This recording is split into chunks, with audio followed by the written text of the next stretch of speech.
thank you for inviting me. It's always good to be with you, and certainly with Andy, an old friend and dear colleague. I feel like I'm a bit of an outlier in this webinar because I'm primarily a practitioner, not a scholar, not doing the same kind of research that you all are doing. But I've been in the trenches of U.S.-China relations exchange for quite a long time, and unlike many of you, I was a denominational church executive in my early career, so I was very directly involved with the interactions between U.S. Protestantism and the church people in China. And I was also, as Queenie mentioned, a political scientist, so I was an activist in the development of U.S.-China relations diplomatically, particularly in the 70s and early 80s, traveling to China quite frequently with the so-called U.S.-China Friendship Association. So my coming into this issue is somewhat different than the scholars, the people who are writing about it, but more as a practitioner and someone who got very heavily involved in the research and archival work because I worked for all these various church and U.S.-China exchange organizations. So I'll say a few words about the missionary history, which I think is so crucial to understanding the impact of U.S.-China relations on the educational sector in China, and talk a bit about the work of one of the other organizations I worked for, which Queenie didn't mention. I was the founding China program director of the United Board for Christian Higher Education in Asia, which in the earlier historical years was known as the Associated Boards for Christian Colleges in China. In other words, it was the coalition of all the Protestant churches in the US that were involved in building up the 13 Christian colleges in China. So that history is absolutely fundamental to understanding the context of US-China educational exchange and relationships and the impact, and I don't hesitate to use the word influence on the development of Chinese higher education. So I'll talk briefly about two of the organizations that were part of that era, obviously going back to the tremendous denominational activity of missionaries in the mainland. At one point, perhaps those of you who've studied this know that over 50% of all missionaries that were going from the US to China, over 50% were in China. And these missionaries were involved in all kinds of activities, both sponsored by coalitional groups, but also mainly sponsored by denominational groups. My own particular history is with the United Methodist Church. So these were Methodist and Evangelical United Brethren missionaries. And they were involved in a very wide range of educational pursuits, orphanages, girls' schools, medical missions of various kinds. And they did that both directly through denominational efforts, but they did it also through some very powerful foundation structures that combined finances to then support medical missions or higher education development. So the two groups I'll mention, and there are many others that we could study, and I urge you all who want to do this, or particularly that want to send your PhD students out for various kinds of PhD subjects and topics, to think about the importance of the archives of these organizations.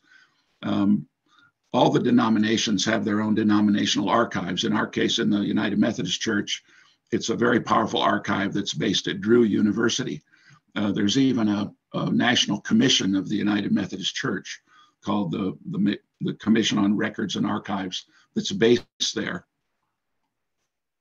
So that archive has all of the historical records of United Methodist or Methodist affiliated institutions in China, and all the missionary letters, all the financial records, all the tremendous record of the history of the missionary movement, basically from the 1830s all the way through to when all these organizations were asked to leave, most of them in the late 1940s at the time of the PRC coming to power, or in 1952 and 53 after the Korean War started.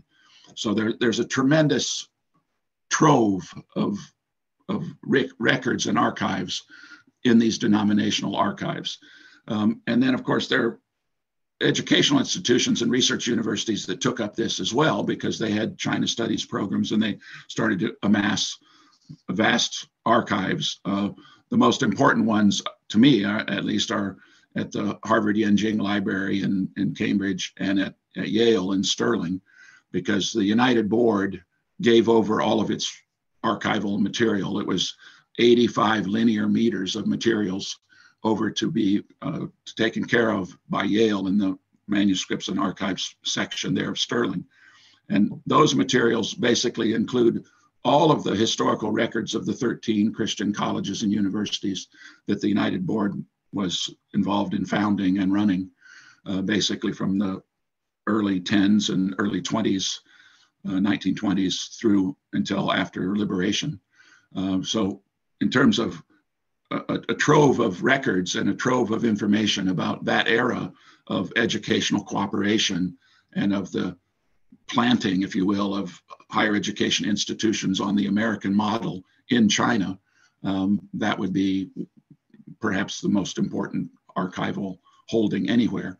The Divinity School at Yale also built up over the years a very important set of archives known as the China Records Project. There was a woman there named Martha Smalley, and then others subsequently who've developed that archive. And if you want to look at any of the periods of missionary involvement denominationally or in these coalitional organizations, then that would be the key place to go. I'll mention the impact of the China Medical Board, because the China Medical Board was basically the legal holding body for all the endowments and funds that were being channeled into medical missions in China. And they were the key entity that founded the Peking Union Medical College. So if there's any single US side impact on the development of modern medicine in China, that would be the track. And of course, this was the development of the New York-based philanthropic constellation of foundations that for many years provided funding for the China Medical Board, for other activities in China, in exchanges of various kinds in science and in medicine. And when the United Board was involved, they basically were in an institution building mode. So there are actually individual books on each of the 13 institutions that the United Board founded. That was during the period of the associated boards for medical missions or for higher education missions in China. And if you think back of universities that are prominent today, basically they have their roots in these institutions. I mean, they of course were chopped up and governed differently after liberation, but basically a number of the key universities in China that are very prominent and very powerful were basically built on the foundation of those 13 colleges. I mean, if you look at Nanjing University, that's one. If you look at Sichuan University, that was the old Huaxi. If you look at Beida now, that was the old Yenjing. Of course, they've been restructured and reorganized and governed in a very different way now. And the impact of the Soviet period is very prominent there. But basically, you know, those are foundational contributions to the development of higher education in modern China. And that was part of the United Board's work and task from basically the early 10s in 1910, 1920, all the way through to 1952, when all these things were changed over. Now, basically, there was a hiatus of all these organizations, both philanthropic, missionary, and these coalitional groups from basically 1950 through 1979, when diplomatic relations were restored. I was very heavily involved in the political battle of the 70s leading up to Jimmy Carter's decision to fully diplomatically recognize China, and then for the allowing of the reestablishment of these relationships. They were relationships of missionary personnel, relationships through these institutions, relationships by medical personnel. They were highly regional in nature, related to the denominations, because during that earlier missionary period, the denominations basically followed the imperial domination of China. There were denominational concordants that basically outlined in which parts of China various denominations would work. So if you know the history of this, it's no coincidence that so many people from Taiwan are Presbyterian, And it's no coincidence that many of the Kuomintang leaders, including the spouse of the top leader, were Methodist. And that in central China, you will always find many people who say they are Lutheran, because this was the history of how the US denominations, in a sense, divided up their missionary activity to make it more financially and programmatically efficient. So at the time of normalization of relations, all these denominational people and the organizations that had been so heavily involved in China went back to those areas where they had colleagues and friends and tried to reestablish ties, tried to develop programs. But of course, the post-denominational Protestants in the mainland, the China Christian Council, did not want to return to denominationalism. So there had to be new ways in which American Protestantism would interact with and work with and hopefully develop cooperative and collaborative programs with church people in China in a post-denominational way. We can get into what that actually meant and how that was actually handled. But when the Chinese church leaders started to come out and have discussions, when Ding Guanxun and K.H. Ding and Zhao Fusan and all those people came out in the famous delegation to Toronto in 1980, that was part of the discussion. How can we reestablish these ties? How can we have a new post-missionary effort and collaboration between the Protestant churches and also the Catholics, actually, although there are very unique problems on the Catholic side. And how can that be done with the Chinese church people in a post-denominational China Christian Council, Three Self movement era? And I was very heavily involved in all of that. And part of that related to the fact that after the 1979 diplomatic relations were established, one of the issues that had to be solved was all the financial claims on both sides, what became known as the China Claims Settlement Agreement. That meant that Chinese citizens had resources that had been seized in the US, and American citizens had resources that had been seized in China at the time of the communist takeover. And this involved commercial entities, and it involved many of these exchange organizations, including the United Board. So how could this be solved? So most of the China exchange groups that had been working previously redirected their funds elsewhere. They went to court and they said these endowments can't be used for China now, so we have to use them in Bangkok, or use them in Philippines, or use them in India. So they went to court and had what's known as the Sai-Prey decisions. This is a legal concept that says you can redirect the purposes of endowments that you've been given because the purposes can no longer be met given the political and other conditions that you're facing. So United Board and other groups had gone, and China Medical Board did this too, to get Sai-Prey approval from the court to redirect their endowments to be used for exchange activities or program support in other countries in Asia. And so when the China Claims Settlement came up, all these organizations then were going to try to use these funds for new China-related activities. And the decision was negotiated by the Carter administration after diplomatic relations took place. Michael Oxenberg, who's a well-known China scholar, was very directly involved in the negotiations. Basically, you had to come up with some kind of agreement where the people would be compensated on both sides, so that if a Chinese ship came into New York Harbor, somebody wouldn't attach it legally and say, I want my claim back. I'm going to grab this ship up, or I'm going to grab this airline plane that lands at Kennedy Airport. So basically, they came up with the decision that everybody should be compensated on the basis of 41 cents on the dollar. So if you put in a claim for the campus of a university, or if you put in the claim for an orphanage in Nanjing, or a women's college, in China, or some other church facility, then you would get 41 cents on the dollar of your claim, because these claims had all been filed with what was called the China Claims Settlement Commission. So that was the beginning of my China career, right when all this new money came back. Basically, the Chinese citizens who had made claims were compensated by the US government, and then the US organizations were compensated by the Chinese government, and people had all of a sudden new endowments. They had new money. So the period of 1980 onward, basically 1982, was when many of these groups, China Medical Board, Yale China, Oberlin Shanxi, the Methodist Church, but not the EUB side because they never made a claim. And then certainly the United Board was the largest of the nonprofit claimants. And there were other private citizens and corporations who also received very large new funds, new endowments that could then be used for China-related activities or could be used for other activities, actually. So you might say this was the modern version of the Boxer indemnity. The modern version of the Boxer indemnity, okay? So the United Board got $23 million.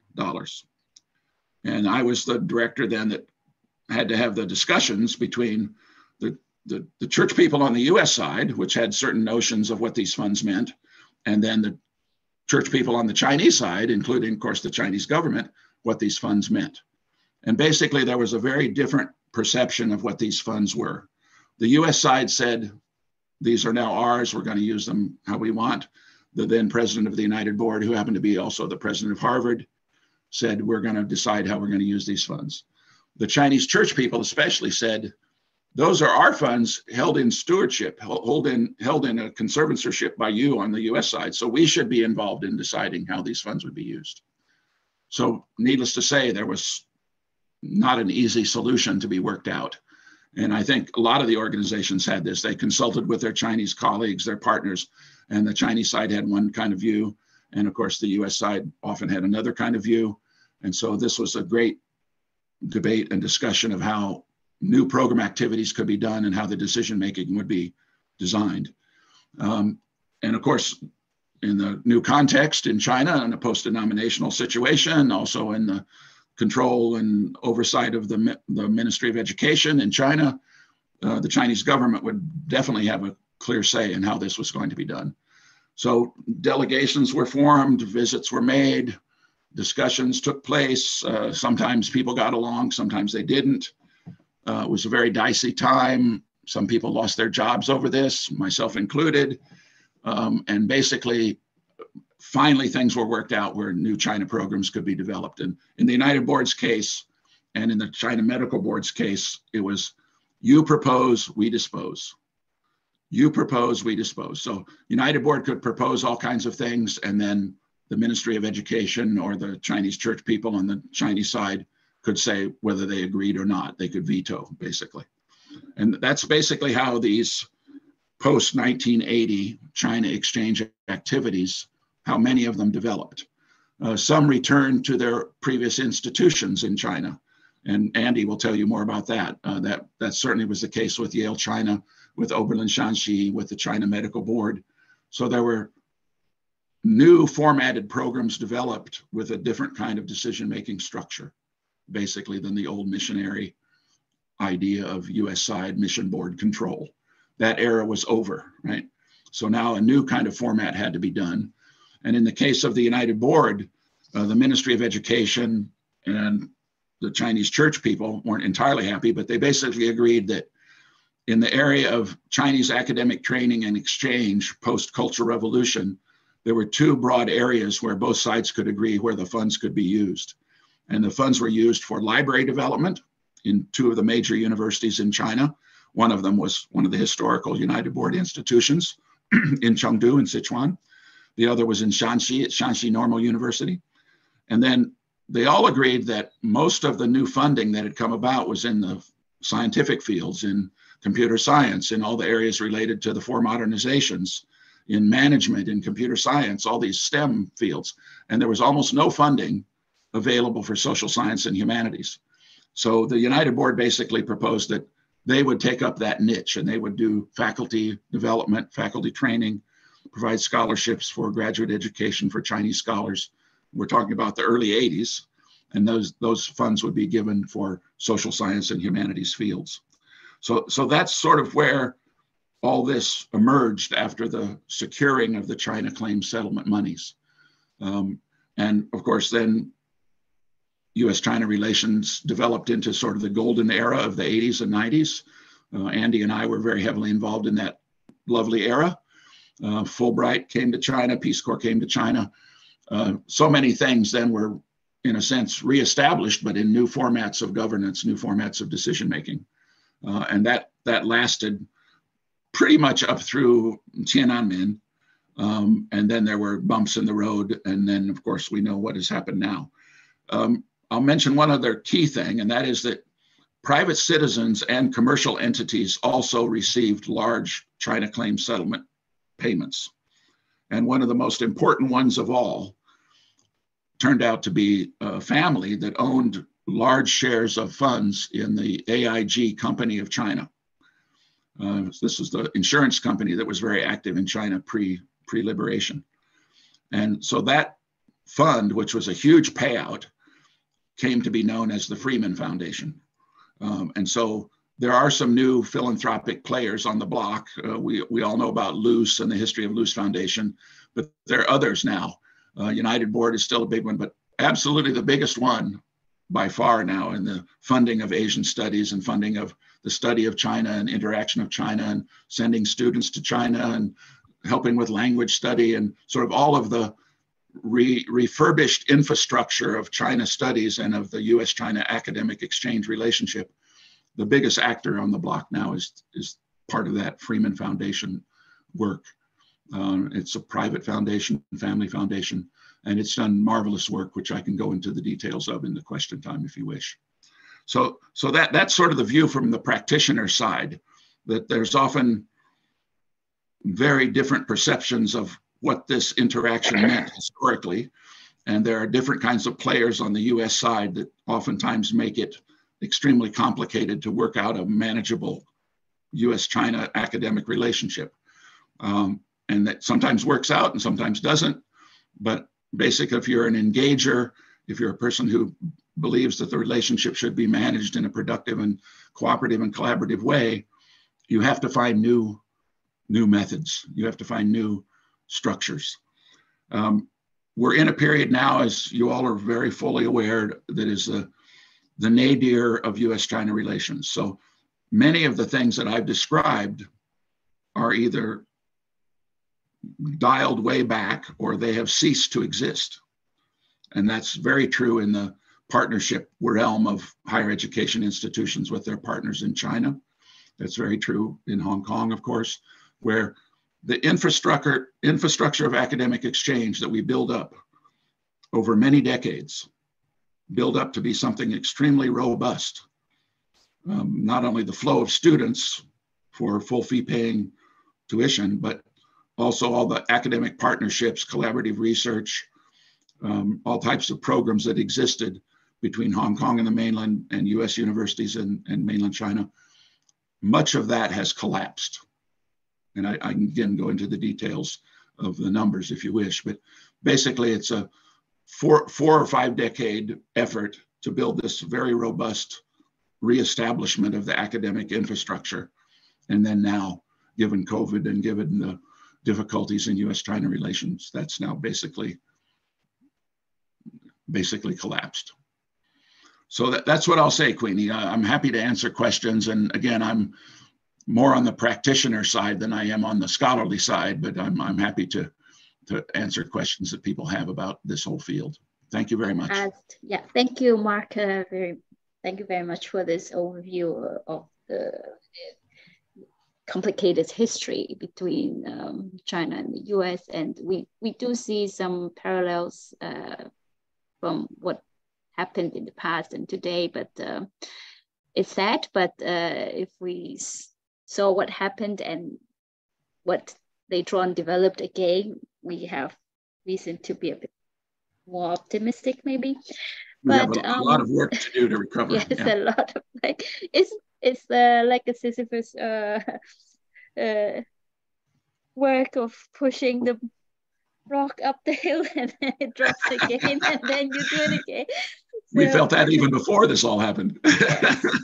So thank you very much. It's on purpose that I would like to take in practitioners' point of view, and also I know you have all the stories in the background that I may not find in any books.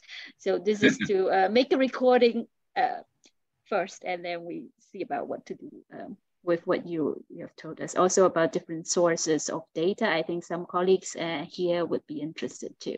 So let's move on first with Andy's presentation, and then we take some questions all together after both of your input. Great. I do have a presentation. I really enjoyed listening to Mark's overview of the history and learn new stuff every time. Really grateful you're here. I also am kind of I'm a practitioner, but I also have an academic background, a PhD in sociology. So, but I'm working right now primarily for the Yale China Association in Hong Kong. And I have essentially 3 institutional links. So my main job is for Yale China. And but as well, our office of Yale China is in New Asia College, which is an academic residential college within Chinese University of Hong Kong. So I'm linked there. And then of course, I'm actually within the sociology department of the CUHK as well. And I teach there. So I have these links, and these are the ones actually that I'm going to be talking about and thinking about this question, which is actually, I'm not shy to think about the question of influence either, because it does happen. But as I mentioned to Queenie, I think it's worthwhile thinking about it, even though I'm, thinking about it from the complexity of a scholarly position, which allows us to take a critical perspective, because we have to recognize geopolitical power and influence in the colonial history is part of what's shaping what we call influence. So anyway, I'm thinking about those issues today. Let me see. Sorry, quick check my notes here. I just wanted to thank Queenie for inviting me, and thank the China Institute at the University of Trier for this great webinar. So let me get started. Thank you for that. So first, I'm going to tell you a little bit. I mean, Mark just gave you an overall history, and Yale China is one of these organizations that received a big compensation payment in 1982 or around there for our work prior, Yale China. So I'll just give you a little context if you need to know this to understand my analysis. So we are an American nonprofit organization associated with Yale University, but legally separate. It was founded in 1901 as the Yale Missionary Society to China. This was part of the coming out of the revival, Christian revival that happened in the late 19th century in America. Within Christian revival, you basically have the evangelical tradition, which focused on converting people, and the social gospel tradition, which focused on doing good works in terms of educational and health development, especially. And Yale China was part of that latter kind of Protestantism. And then by the mid-20th century, it had already essentially become a secular NGO, which is kind of the story of that social gospel tradition for Protestant development. Kind of interesting. But so I want to give you that context. We could think about Yale China's history then as I would periodize it in three time periods. From 1901 to 1949, Yale China was totally based in Changsha in Hunan province, and set up a hospital, medical school, nursing school, and a high school. All of these institutions are still thriving today. Just like Mark described, they have new governance, a new organization. They're not recognizably the same institutions that were started by Yale China in that sense, but they are a legacy of that project. And we maintain ties with all these institutions as an organization today. And then you have the Korean War. Yale China must leave mainland China. And so this is around 1954, Yale China established a partnership in Hong Kong with a then new institution called New Asia College. Yale China's in that partnership over several decades. Yale China raised money for New Asia and then later for CUHK, and sent teachers from Yale University to teach at New Asia. They also played a role in brokering the relationships between New Asia College and Hong Kong government during the establishment of the Chinese University of Hong Kong. So you can see there's a lot of opportunity and for influence. And that's what I'm thinking about in this presentation. And then in the 1980s, you have the resumption of activities Mark described in mainland China. Yale China preserved its operations and activities in Hong Kong at CUHK, but then resumed sending teachers, recent Yale graduates to teach for 2 years in China. This was a program that had started, I think it was like 1909 or 1920, something around there. And I've forgotten the date. But they had been sending teachers for these 2-year appointments called bachelors, which is the term that Queenie used earlier.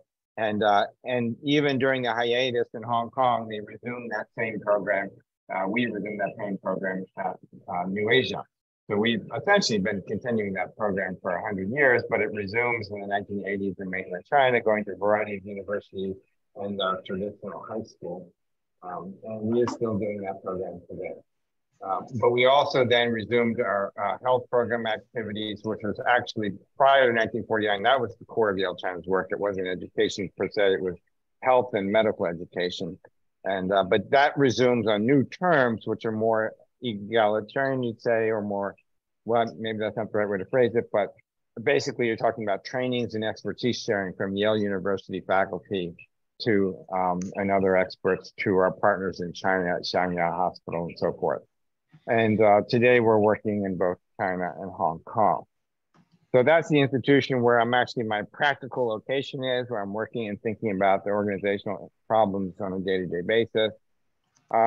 So let's think about, I was reflected for a moment on this question of influence. And I think it's useful to break out 2 kinds of influence. We can see influence on institutions and influence on individuals.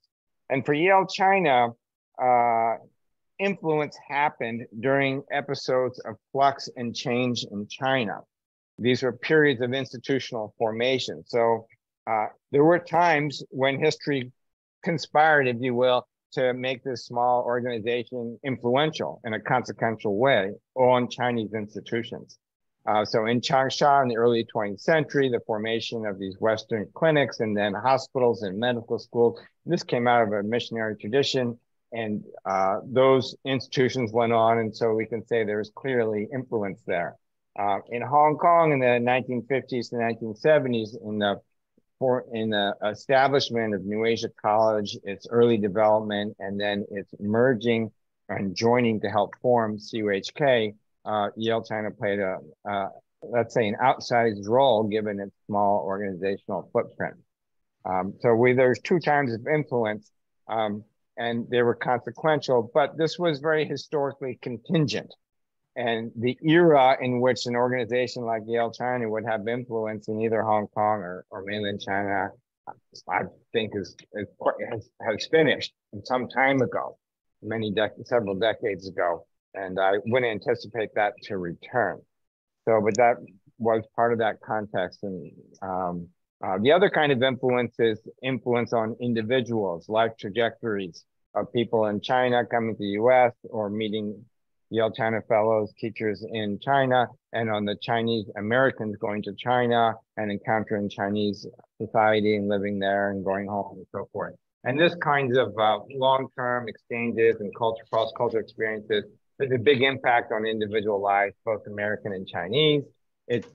I note that this influence is bidirectional.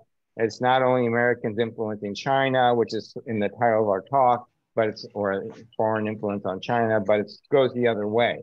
And this is really the core of Yale China's work today, creating opportunities for that kind of learning, both directions. And we can think of it as influence. I think it's a very positive term in that context.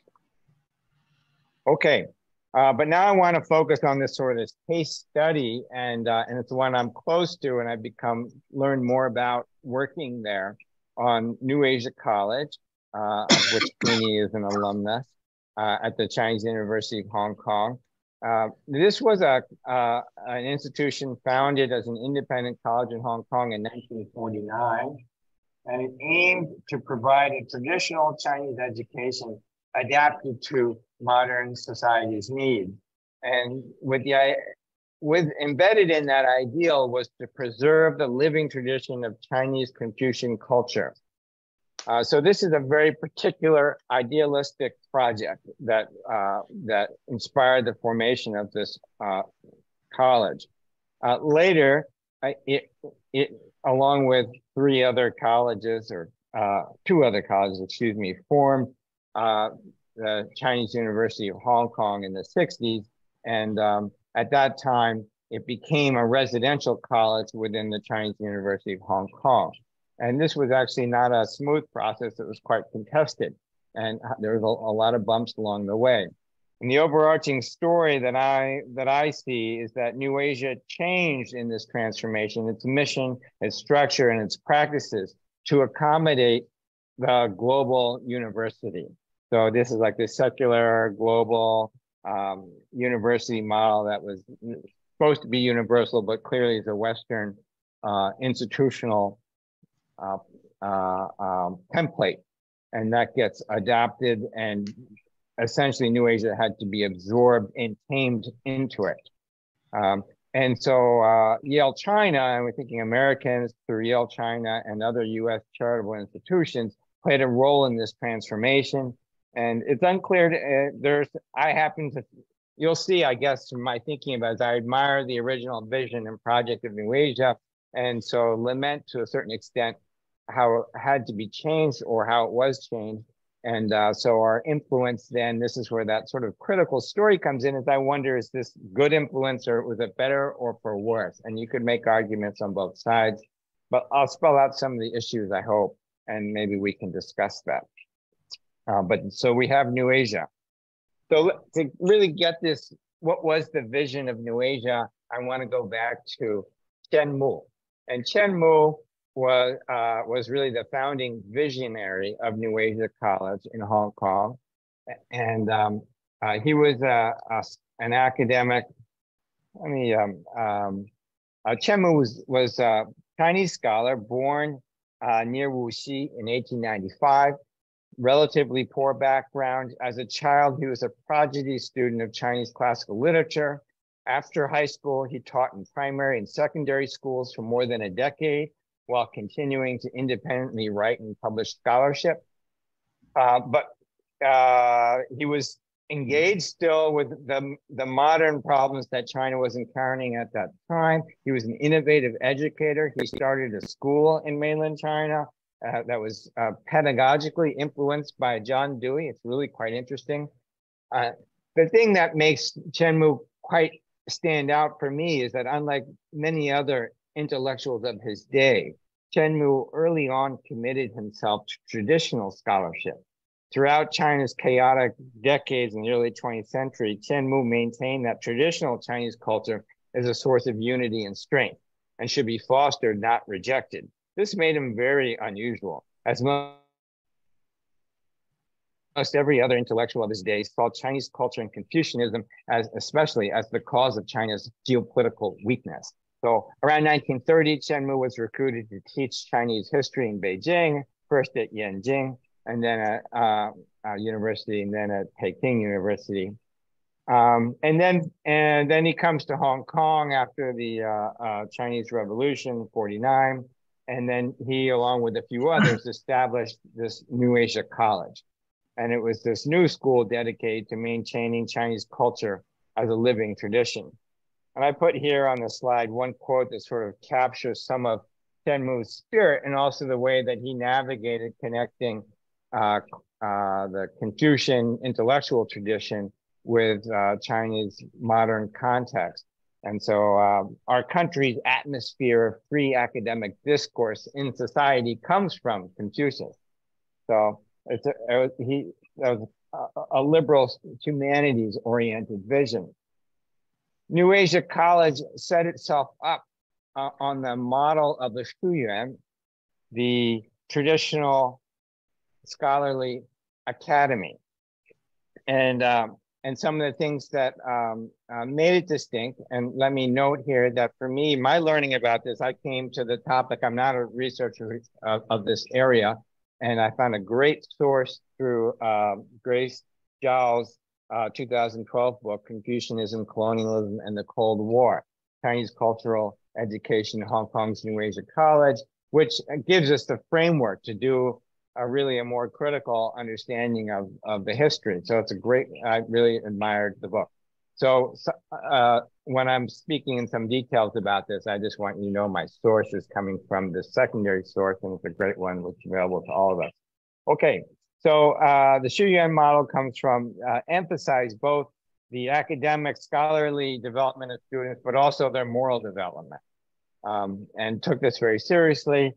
The notion of the teacher was to be both a scholarly and moral exemplar, and that you would have deep personal relations. In fact, they resisted using terms like professor because it created boundaries, even though it was still extremely hierarchical. It was a kind of a utopian project. They were opposed to formalism in education, like bureaucratic form. They emphasized the intrinsic moral development coming from learning over grades. It was an extremely humanities-focused curriculum. Courses on language study and humanities together amounted to 82% of the general curriculum hours, occupying the bulk of students' attention for the first 2 years. There was not much science. There were even some positions which strike me as somewhat radical in today's context. So I'll give you an example from this. This is from the school creed, school rule number 13. Courses and grades are dead and divisive, but teachers and elders and human character are alive and integrated. So I mean, certainly when you think of the Gaokao in mainland China, how grades are the numbers is everything, and it certainly is divisive. But even the modern university is the same, or has this emphasis, of course, on your grades and so forth. And so this is really core to the New Asia vision.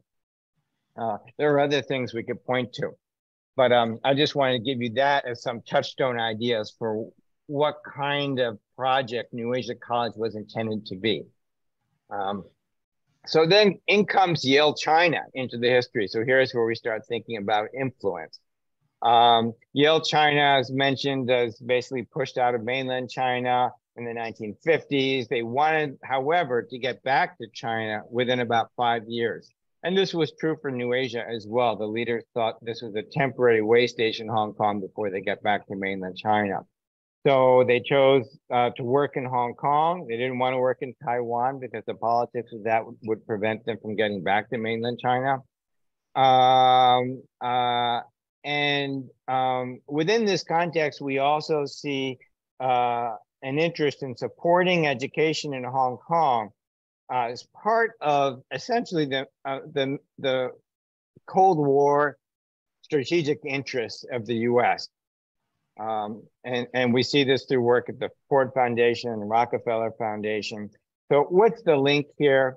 There was nowhere to go almost for Chinese students in Hong Kong and throughout the Southeast Asian diaspora to go get a higher education in Chinese. That this was, if you wanted to go to college, you had to go back into China to go to college, where college was free. And the Cold War strategists saw this as losing these young people to communism. So this became a real priority, strategic priority, to invest in Chinese language education, higher education in Hong Kong, as a way to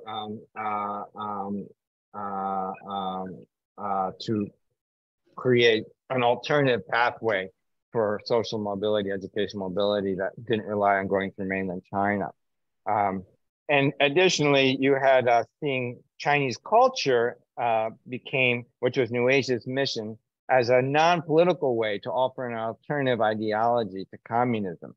So these priorities were in the, let's say, it's in the shape, the context of Yale China's re-engagement or new engagement with New Asia College, even if it wasn't directly part of its explicit self-understanding. The other context I want to give you, the historical piece here, is the British colonial government in 1959 decided to create a new Chinese university. And I'm going to pull some quotes here from Giles' great book. From the beginning, New Asia's leaders were extremely anxious lest joining the new university strip it of too much of its autonomy. So here the issue is that to create this university, rather than build it from scratch, they they combined three existing colleges in Hong Kong to form and recruited them essentially to be, and those colleges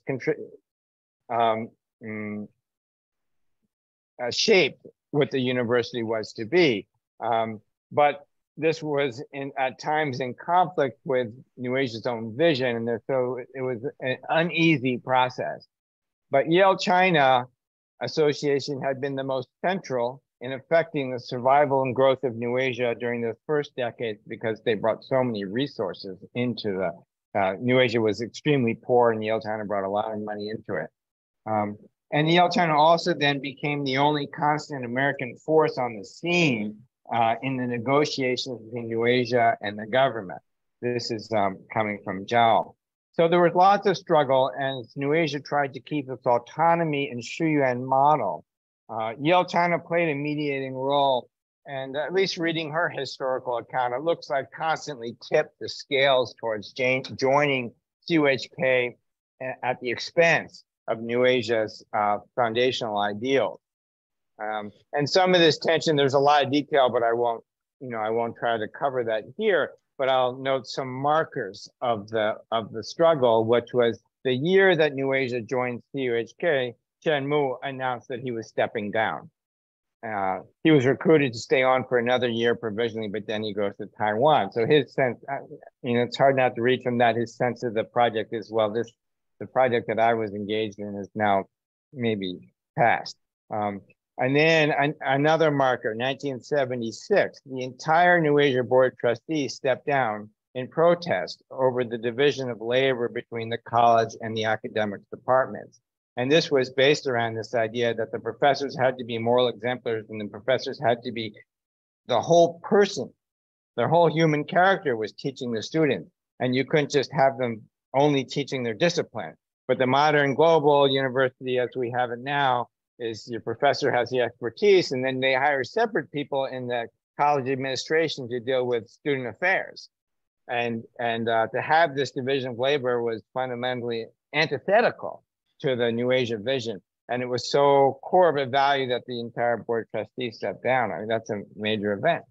And today, New Asia is a it's a lovely, great institution that I'm proud to be working in. But you could describe it as a rather conventional residential college within a modern Western model university, and the model of many other global universities. And so those values and sort of the utopian project that was there is really no longer so present. So I'll close my comments then on a couple images that are iconic from this history.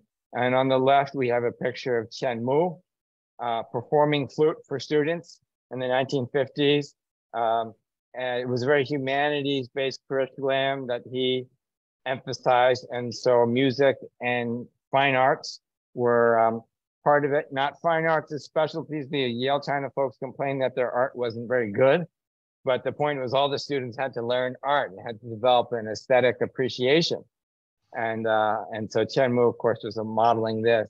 He was well known for always being in traditional Chinese clothes.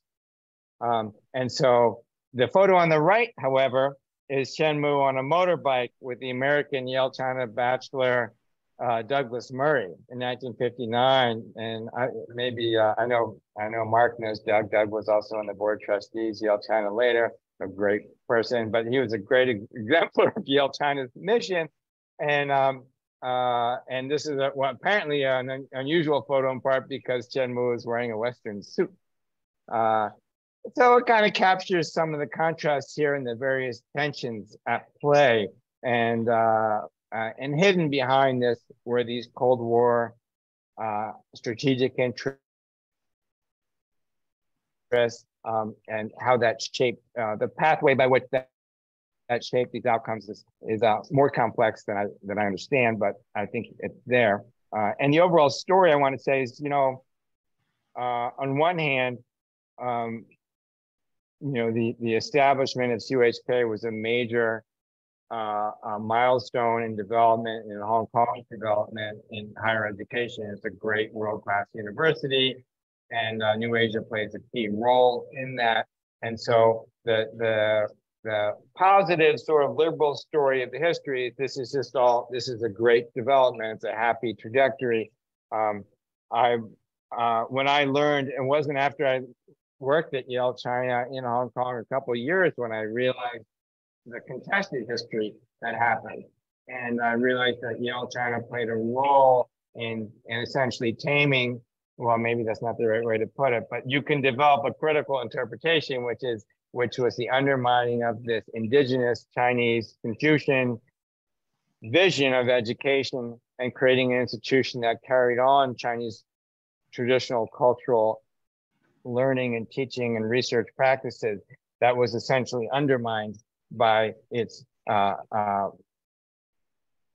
incorporation into CUHK, and that the leaders themselves saw that this was possible and didn't want it to happen, and but clearly it did happen, and now the institution is quite different from what its original vision. And so I think we can also take a critical perspective and lament that to a certain extent, but I hesitate from drawing a final evaluative judgment. So I'll conclude there.